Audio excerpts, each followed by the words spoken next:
very good morning to all of you. Good morning, ma'am. So today I have arranged a small lecture for you on stock market. काफी बच्चे I think class 11 से in fact शुरू कर देते हैं trading करना. यहाँ पे कुछ बच्चे अभी भी मैं जानती हूँ जो ट्रेडिंग अभी से करना शुरू करेंगे. You're a commerce student and you should know some fundamentals of stock market. Of course हमारे जो उसमें हमारे सिलेबस में नहीं है, बट इवेंचुअली हम कहीं ना कहीं इसके बारे में सुनेंगे, तो हमें इसके बारे में कुछ बेसिक आइडिया होना चाहिए. For that we have Mr. Gaurav sir with us. He'll be telling you the basics of stock market. It will be an interactive session. I want all of you to take advantage, ask questions. Supposedly, if you want to do trading in future, you can ask him. I'll give you an example of Mr. Gaurav sir. He himself has done engineering. So, जो engineering से he has switched to stock market. कुछ तो होगा, है ना? कुछ तो interesting होगा, which is why he has shifted. So let's take advantage. Let's learn from his journey. देखते हैं कि स्टॉक मार्केट में क्या होता है. अगर हम इसमें घुसते हैं तो उसके बेनिफिट्स क्या होंगे. Is that clear? So please welcome Gaurav sir. Please clap for him.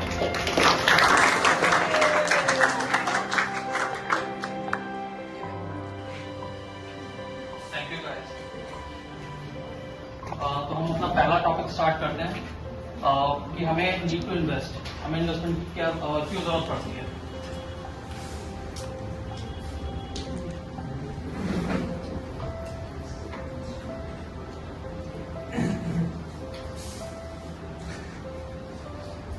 कोई बता सकता है कि इन्वेस्टमेंट की जरूरत क्यों पड़ती है. Please raise your hand and answer that. Why do we need to invest? एक चीज होती है इन्वेस्टमेंट और एक चीज होती है सेविंग्स. दोनों में क्या डिफरेंस होता है पहले आप ये बताइए. It has now हाथ खड़े होके क्या बोलो. इन्वेस्टमेंट में ये होता है कि हमें फ्यूचर में प्रॉफिट मिलता है और सेविंग्स में हमारे पैसे सेव होते हैं. ठीक है. सेविंग्स में हम अपना क्या बोलते हैं बैकअप लेके चलते हैं ताकि हमारे फ्यूचर जो एंडिवियर्स हैं हम उसको वो कर सकें. ठीक है. बट जो वेल्थ को क्रिएट करने के लिए हम क्या करते हैं इन्वेस्टमेंट करते हैं. ठीक है. इसमें इन्वेस्टमेंट में हमारे मल्टीपल एसेट क्लास होते हैं. आपको भी कुछ पता होंगे. आप बता सकते हैं कौन कौन से एसेट क्लास है जहाँ हम इन्वेस्ट करते हैं तो पैसा मनी अपना ग्रो करने के लिए. नहीं ये तो स्टॉक्स में ही होगी, इक्विटी में होगी. एसेट क्लास होता है ये. ढंग से बात करो. हम बताओ. हाँ जी बताइए. Feel out बच्चा. ठीक है. हम प्रॉपर्टी में और भी ऑप्शन. इसमें हमारे पास फिक्स इंस्ट्रूमेंट्स होते हैं जिसको आपने एफडी के नाम से सुना होगा. ठीक है. एफडी हो गया आपका, इक्विटी मार्केट हो गया, रियल एस्टेट हो गया और आपका कमोडिटीज यानी बुलियन मार्केट. ठीक है. ये आपको चार चीजें बता दी. इसमें भी सब कैटेगरीज होती है. ठीक है. गोल्ड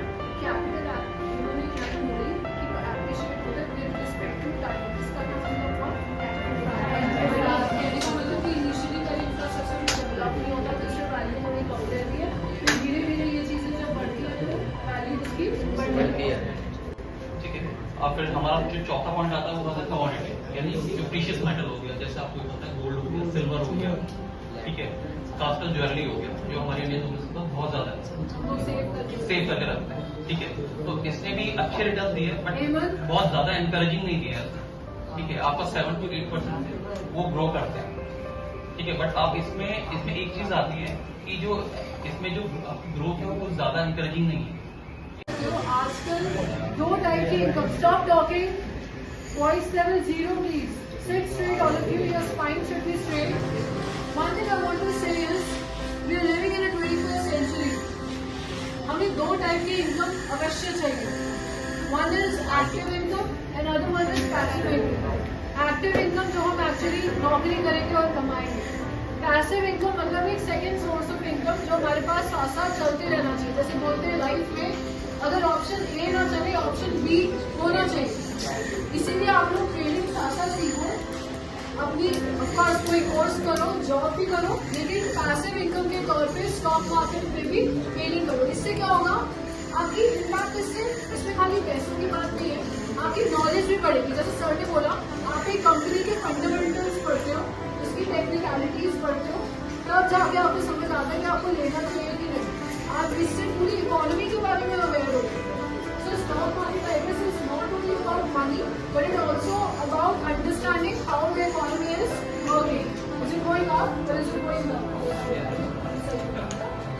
अगर आपको पूछे कि आपसे कि आपकी इकोनॉमी की कंडीशन कैसी चल रही है, अगर किसी भी कंट्री की इकोनॉमी देखी है ना, तो आप सीधा उसका शेयर बाजार देखते हो कैसे एब्सोल्युटली करेक्ट। क्योंकि सबसे जो स्टैब्लिश कंपनी है वही आपके देश को चला रही है, ठीक है, क्योंकि टैक्स सबसे ज्यादा देगी, तो ज्यादा एम्प्लॉयमेंट भी देगी, ठीक है। That's very important. सोचो वो कंपनी सबसे ज्यादा टैक्स दे रही होगी गवर्नमेंट को और बहुत सारे लोग उसी कंपनी में काम कर रहे होंगे, तो एम्प्लॉयमेंट जनरेशन हो रही है, वो लोग पैसे कमा रहे हैं उस कंपनी की वजह से।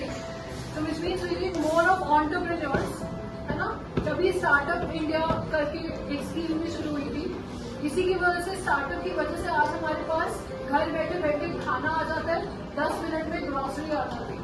तो ये एक आइडिया है, ये इनोवेशन है और वो कहीं से भी आ सकता है। You should also think creatively and you should think of an idea जिससे कि आप पूरी दुनिया बदल सको और इनफैक्ट एक बहुत पुण्य का काम करोगे कि बाकी लोगों को नौकरियां दोगे जो हमारी कंट्री बहुत ज्यादा फेस कर रही है। हमारी कंट्री में बहुत ज्यादा अभी अनएम्प्लॉयमेंट है, तो आप लोग एम्प्लॉयज मत बनो, आप employers who employees. Thank you so much. Sir की कोई क्वेश्चन?